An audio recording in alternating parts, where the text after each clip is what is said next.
C'est une jument qui est très près du sang. Dans le quotidien, ça se manifeste par des réactions un peu violentes, inattendues, un peu tout en excès. Une fois que le paddock est passé, ma jument, elle est exceptionnelle.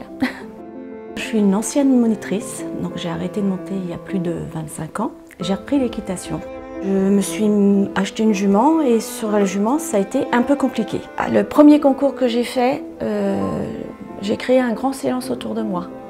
J'étais stressée parce que je savais qu'elle allait avoir telle réaction et j'étais désemparée. Et donc je réagissais mal. Par exemple, pour l'entrée d'un paddock, je cherchais plutôt à éviter les gens. Dès que je voyais un cheval, je me contractais, je la ralentissais ou je tournais et en fait je créais encore plus peut-être d'anxiété envers elle et ça finissait toujours en rodéo, en catastrophe. Ça a été mon premier concours et après, ça a été dur jusqu'à temps que en fait, je commence la formation avec Andy. Enfin, je voulais résoudre des choses avec ce que j'avais appris qui ne correspondait peut-être pas à ce que le cheval avait besoin. Et je me suis dit, peut-être que ça serait bien de voir une autre façon de faire évoluer les choses. Ce qui m'a intéressée énormément, ça a été tout ce qui était scientifique. Vraiment, ça m'a permis de comprendre des choses que j'appliquais des fois instinctivement avant. J'ai appris plein de choses sur le comportement du cheval. Quand on est dans l'empathie envers le cheval, on se dit non, là, peut-être qu'on a exagéré ou peut-être qu'on aurait dû faire autrement, il n'a peut-être pas compris.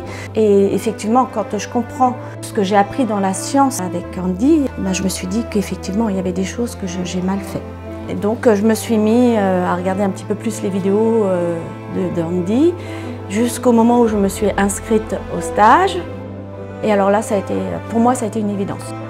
Je prends sur moi, je me dis, écoute, elle a peur, ça n'a rien contre toi ni contre les autres. Il faut l'amener de manière à ce qu'elle n'ait plus peur. Ce qui m'a paru le plus facile pour moi, c'est le travail à pied. Tourner un cheval en longe, pour moi, ça a toujours été compliqué. Enfin, j'ai horreur de ça et je trouve ça dur pour le cheval, personnellement. Et vraiment, ça m'a apporté un plus. Et déjà, j'ai évité quelques problèmes, quelques réactions déjà à pied. Ça a été vraiment un déclic. En plus, la jument, j'ai l'impression qu'elle comprenait tout et ça l'a canalisée sur certaines choses. Même si j'ai pas tout compris, attention, je suis vraiment novice encore dans cette formation-là, mais j'ai commencé à appliquer certains mouvements qui est conseillé dans les vidéos et qui a permis d'en fait enrayer déjà les coups de dos, le fait qu'elle se mette debout. Là, ça fait 4 concours où ça se passe bien. C'est dur d'avoir un passé comme ça, en fait c'est un passé vraiment